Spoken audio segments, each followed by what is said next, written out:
अस्सलाम वालेकुम दोस्तों, उम्मीद है कि आप सब खैरियत से होंगे जी। आज की जो वीडियो बहुत ही ख़ास है क्योंकि परसों वाला दिन जो है वो पेपर हुआ है इंग्लिश प्रेसी और कंपोजिशन का, जिसमें जो है 2023 के पेपर सीएसएस में जो करेक्शन पूछी गई है उसको आज जो है ना हम बड़े डिटेल से जो है सॉल्व करने लगे हैं। तो बगैर किसी तमीद के मैं चाहूँगा कि मैं जल्दी से अपनी वीडियो की तरफ बढ़ूँ ताकि आप लोग जो है ना, पहले तो मैं बेस्ट ऑफ लक कहूँगा उन लोगों को जिन्होंने जो है ये अटैम्प्ट दी है। अल्लाह पाक उन सबको कामयाब करे। चले अपने तसल्ली के लिए जो है ना आप अपनी करेक्शन चेक कर सकते हैं। तो मज़ीद जो है ना मैं कोशिश करूँगा कि वो पूरा पेपर जो है ना हमने सॉल्व करना है, उसमें से जो इंपॉर्टेंट चीज़ यानी कि पूरे पेपर के सोल्यूशन जो है ना आपको इस चैनल पे मिल जाएगा। अगर आप नए हैं तो मेरे चैनल को सब्सक्राइब कर लीजिए, और अगर आप सीएसएस के हवाले से या इंग्लिश के हवाले से किसी भी तरीके से परेशान है और किसी भी किस्म की आपको मालूमात चाहिए तो आप नीचे कमेंट में लिखें, हम इंशाल्लाह आपकी मालूमात आप तक वो पहुँचाएँगे। चले नहीं, हमारे पास जो है ना वो पहला सेंटेंस था, his knowledge of languages and international relations aid him in his work. ठीक हो गया जी। अब देखें वो बात कर रहे हैं his knowledge of languages and international relations aid him in his work. तो ये सब्जेक्ट वर्ब एग्रीमेंट जो है यहाँ पे हो रहा है क्योंकि हमारा जो सब्जेक्ट है ना वो है हिज नॉलेज ऑफ, यानी कि हिज नॉलेज ऑफ लैंग्वेजेस और इंटरनेशनल रिलेशन से आपने नहीं घबराना है। ये पूरी नाउन फ्रेज है और ये पूरी नाउन फ्रेज की नाउन फ्रेज ही हमारा क्या है, सब्जेक्ट है।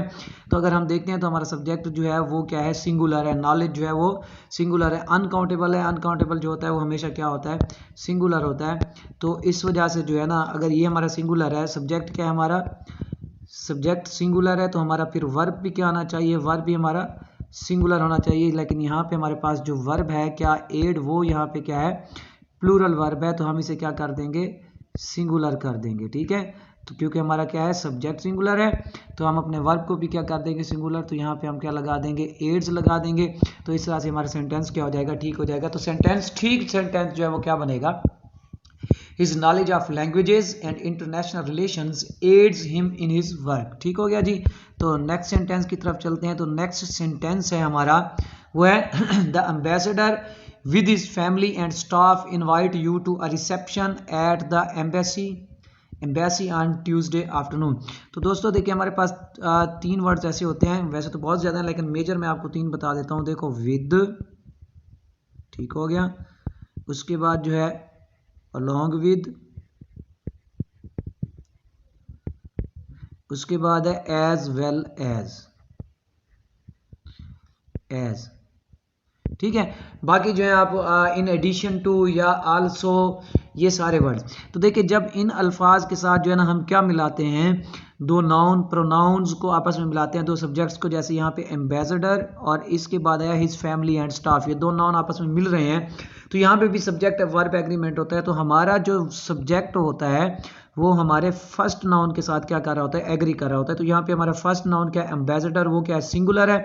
तो यहाँ पे हमारा जो वर्ब है वो भी क्या आना चाहिए, वो भी यहाँ पे सिंगुलर आना चाहिए। तो हम यहाँ पे क्या लिख देंगे, एस लिख देंगे। इनवाइट के बाद क्या लगा देंगे, एस लगा देंगे। तो ये बन जाएगा इनवाइट्स। ठीक है, क्या बन जाएगा, यानी कि आप क्या करते हो, इस इनवाइट को काट के आप क्या लिख देते हो, इनवाइट्स लिख देते हो। तो इस तरह से आपका 50% सेंटेंस जो है वो ठीक हो गया। बाकी 50% की गलती जो है वो यहाँ पे है, ये वाला कॉमा भी आपने नहीं लगाना और ये वाला कॉमा भी आपने नहीं लगाना। तो हमारा सेंटेंस बनेगा द एम्बेसडर, क्योंकि यहाँ पे जो है ये कंजंक्शन आई हुई है तो इस कंजंक्शन के साथ हम कॉमा नहीं लगाते, तो इसलिए क्या है, the ambassador with his family and staff invites you to a reception at the embassy on Tuesday afternoon. ठीक हो गया जी।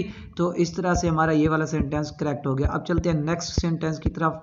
नेक्स्ट सेंटेंस है जी, this year he will sit in the CSS examination. देखिए एग्जामिनेशन के लिए जो होता है ना वो आपने क्या करना होता है, सिट नहीं लगाना, आपने लिखना होता है अपीयर। क्या लिखना होता है, अपीयर। ठीक है, he will appear in CSS examination. तो इस तरह से आपका सेंटेंस क्या हो जाएगा, करेक्ट हो जाएगा जी। नेक्स्ट सेंटेंस है हमारे पास द चीफ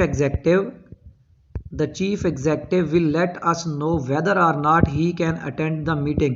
तो देखिए दोस्तों ये जो वेदर आर नॉट है ना, अगर ये एक साथ आ जाता है, जैसे ये यहाँ पे जो है ना ये एक साथ आया हुआ है, तो इसका मतलब होता है कुछ भी हो जाए। क्या होता है इसका मतलब, कुछ भी हो, यानी कि वो कहता है अगर कुछ भी हो जाए तो जो है ना वो मीटिंग अटेंड करेगा। लेकिन वो कहना ये चाहता है कि हमें वो बताएगा कि आया कि वो मीटिंग अटेंड कर सकता है या नहीं कर सकता।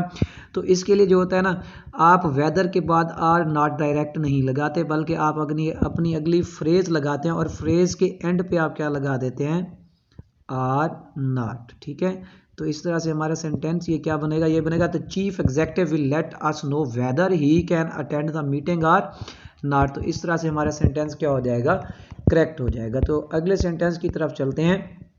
तो अगला है जी, when he came back from vacation Aslam and me plan to took for another apartment. दो मिस्टेक्स है इस सेंटेंस में, ज़रा गौर से देखिए। पहली चीज़ तो ये है कि ये हमारा सब्जेक्टिव केस है, तो ये भी हमारा क्या है, सब्जेक्टिव केस है, एज ए सब्जेक्ट के तौर पर इस्तेमाल होना है, तो फिर हम मी नहीं लगाएंगे, हम क्या लगाएंगे, आई। पहली मिस्टेक।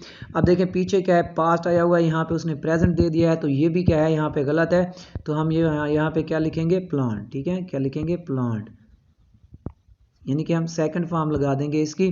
तो सेंटेंस हमारा बन जाएगा, when he came back from vacation Aslam and I planned to took for another apartment. तो इस तरह से हमारा सेंटेंस क्या है, अब करेक्ट हो गया। जो नेक्स्ट सेंटेंस की तरफ चलते हैं, नेक्स्ट सेंटेंस है हमारा, if some of you make a noise they shall be punished.